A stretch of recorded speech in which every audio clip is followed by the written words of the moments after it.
Affordability. Today, let's talk about that.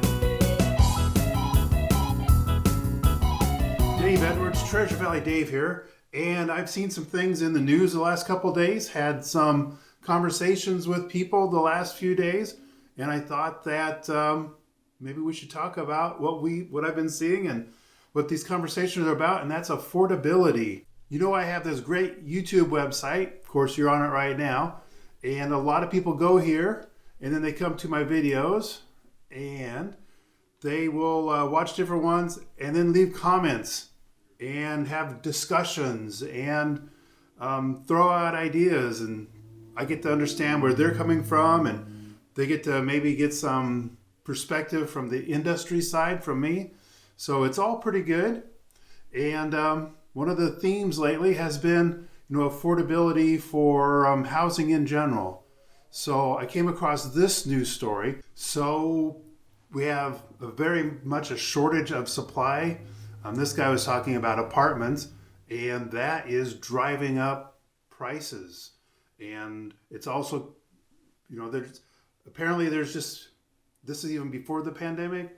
So there was just not that much supply being built. And I'm seeing the exact same thing in single family homes.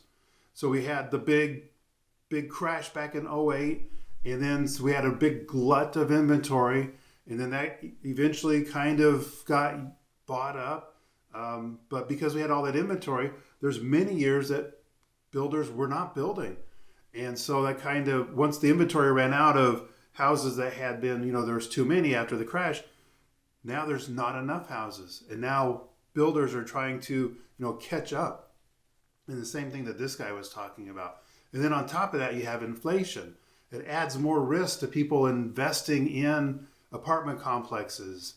So there's a lower amount of apartment complexes, which means the rents are going to be going up astronomically.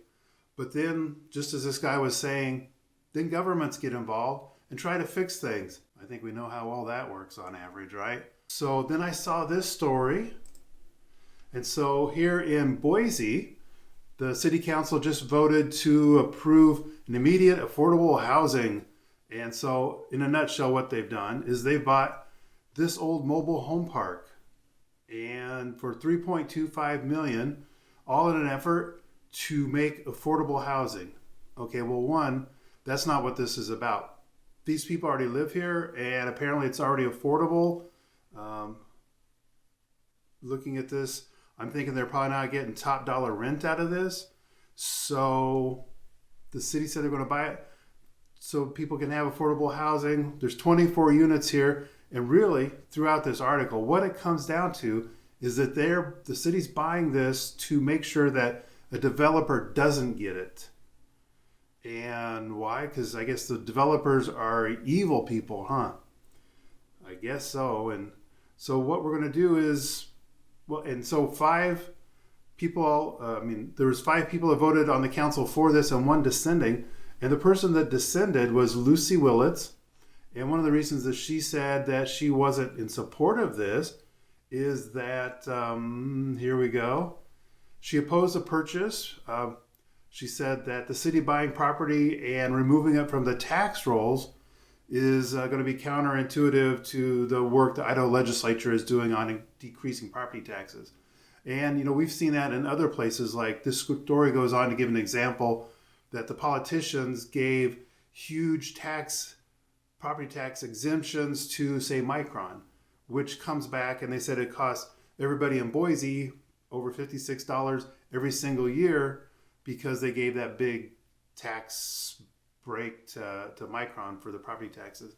But so in a similar way, it's the same with this, is that the city buys it. Now it's off of the tax rolls. And also, here we go. The city is going to become a landlord, and they already own more than 200 units of affordable. So how in a free market economy, you have Mr. Landlord over here that has to pay all the taxes, fees, insurances, plus keep the property maintained and get money to do all of that, not to mention, the mortgage payments and things like that from the rents, and the city comes in to be his competitor, and they don't have to do any of that. I mean, maybe they have to pay some insurance or something like that, but they don't have to pay themselves property tax. And they get their money from, maybe they take a little bit from these people that are living in these 24 rundown units, but they also get it from you, the taxpayer. So they have no incentive to be, economical and to be efficient with what they do. So where is this place at? So we're talking about, this is over here, and right here is the group of trailers that the city wants to preserve. The city didn't say they're going to tear them down and build other kind of housing. They said they're going to lock up this land and make sure the developers don't get it. Like developers like over here or maybe over here. So where is this? Kind of a desirable area. So there's Vista, comes right out of downtown Boise up here, and it's just blocks away, right over the freeway to the airport. I mean, very desirable area, right? So let's see what the city getting involved is going to do. So here's over by Vista. This is La Quinta Inn. Well, I mean, that looks pretty nice. Here's some of the original houses over here. Let's just drive down this street a little bit, if you will. So these mean developers, this is where they put in those 14 units over here. These are all 3-bedroom, 2.5 bath, I believe. Is that 2-car garages? So pretty nice places. And these people over here are keeping up their houses pretty nice too. It kind of is attractive to the neighborhood. All right, let's keep going, driving down this street. So here's kind of the front of these units. Looks out on this common sidewalk. It's kind of attractive. I mean, I wouldn't mind living someplace like that. And here's those 24 units that the city just bought to rent out to make sure that developers wouldn't get this and do something terrible with it. Because this is like so beautiful right now, right? Let's go down the street just a little bit more. There's the other way. So yeah, this is what the city, now they don't own it yet. They've got an offer in and got it accepted, and they're going through the due diligence process as we speak. So low income. If you're in California and some other places, and have you seen what low income does to a neighborhood? Now this neighborhood over here, it looks like it's the original. People keep it up really nice. I love the big trees. And here's what, some more mean, evil development is done. It's provided some nice, clean houses, spacious, well, not houses, but probably apartments or condos. And look at this, nice. So this is one thing the city does good, parks. We have this nice green area. And then we have some more apartment type units over here. And it's the crappiest place on this block is what the city's going to own. I mean, not crappy. Well, okay, yeah, it is. Compared to everything else, this is, so why would the city want to get in the business of becoming a landlord, taking this property off of the rent rolls? They say it's because they want to provide affordable housing.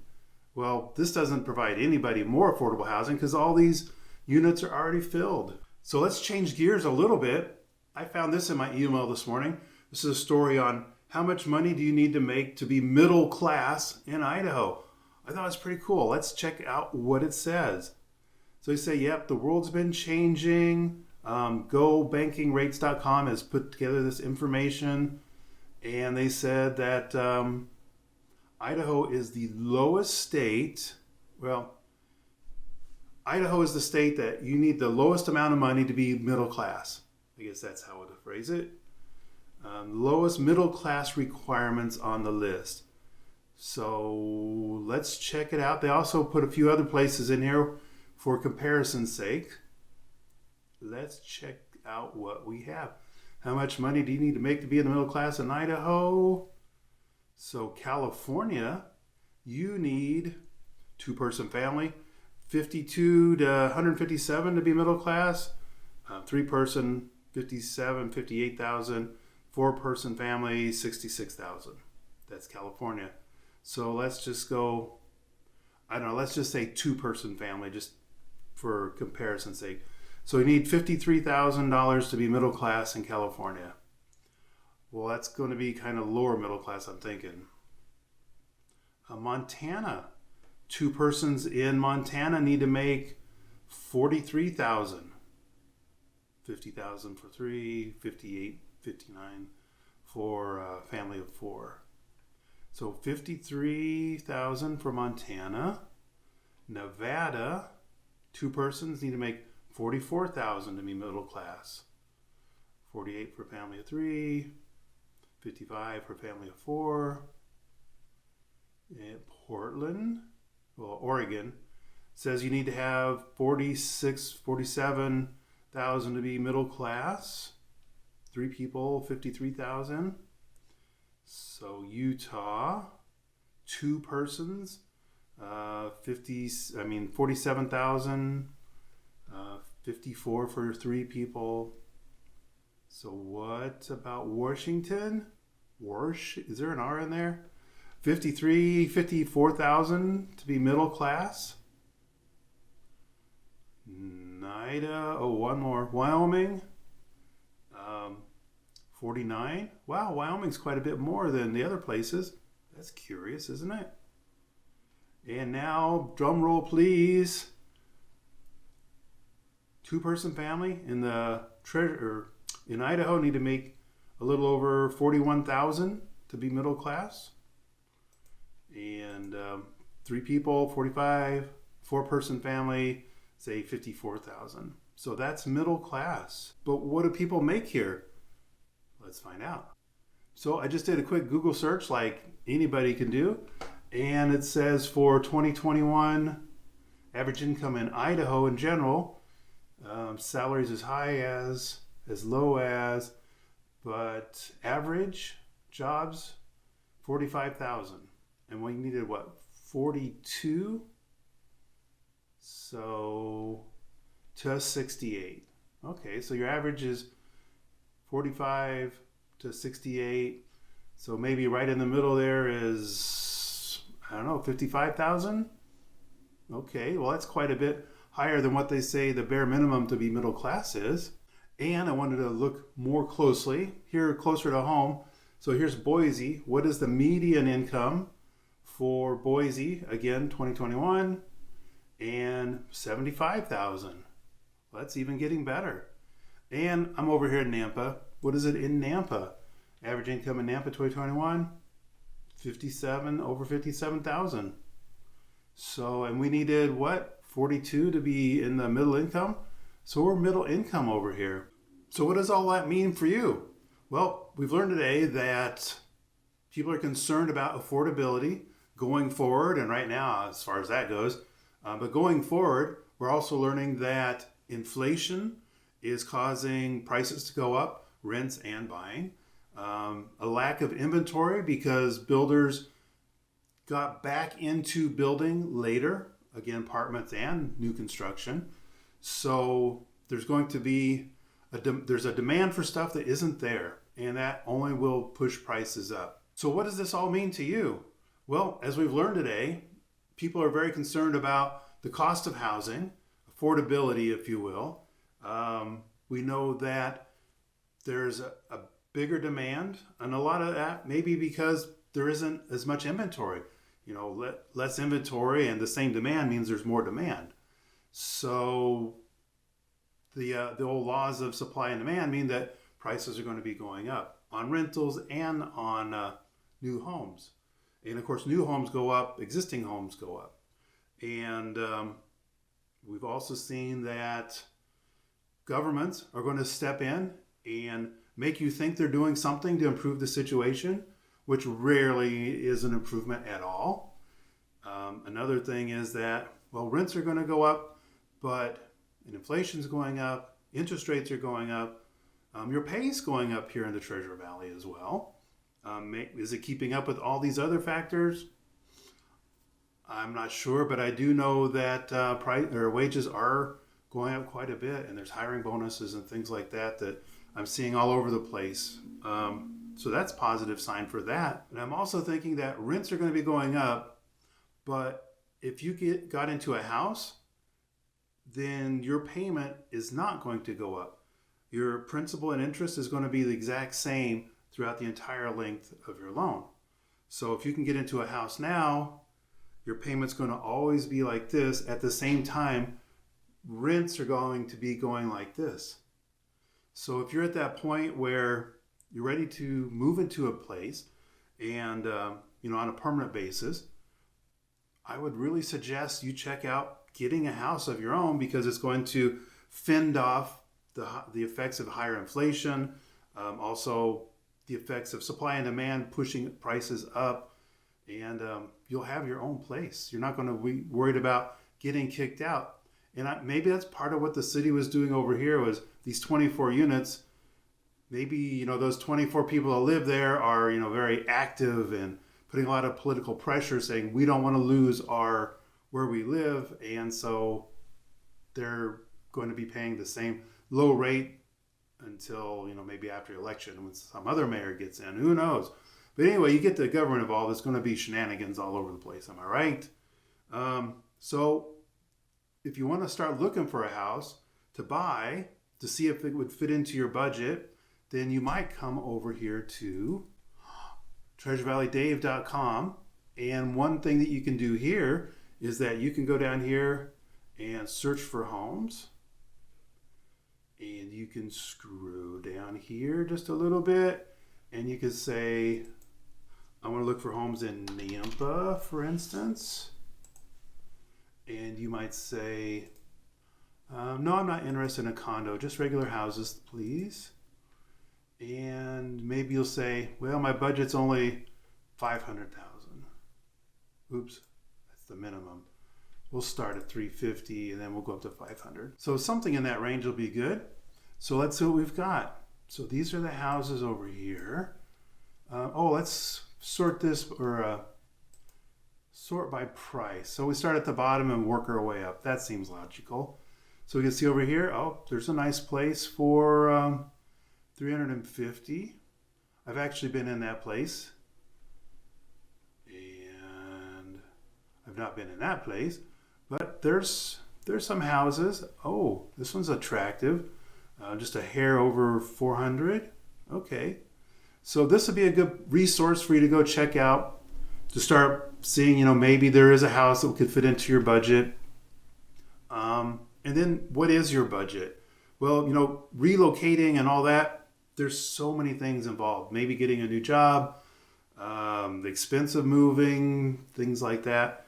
But probably one of the first things you want to do, unless you're going to be paying all cash, maybe you're selling your house in California and come up here and pay all cash for yours up here, which is great if you can do it. But if you can't do that, you probably want to talk with a lender. That's obviously something that we can recommend a lender who can help you formulate a plan. Not that you even have to use that lender, but the person that we use is fantastic, heart of a teacher, and will help you put together a plan moving forward.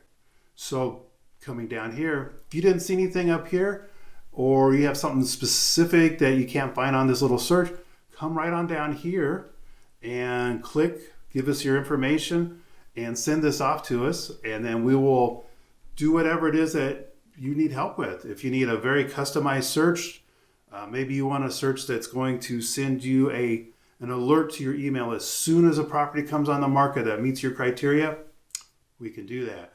Or maybe you want to say, Dave, I'm pretty open to any standard house, but I'm going to need to talk with a lender to kind of make a plan. Or maybe you need to talk with one of us. Treasure Valley Marine, Steven and I, we've all made that relocation journey, and we've got a lot of answers for you. So just go on here, let us know what you need. So please give us a call, text, email. We're always very happy to help. What do you guys think? Affordability, is it a thing? Is it a thing that we can plan for and mitigate to some extent, maybe by buying a house today? It might be tight, just as tight as it is renting, but going forward, it might provide a lot more cushion, a lot more relief in your budget, and that's got to be a good thing. Well, if you found this interesting, please go ahead and share, like, subscribe, ring that bell, and we'll see you on the next video. And as always, this is Treasure Valley Dave, looking forward to helping you get home.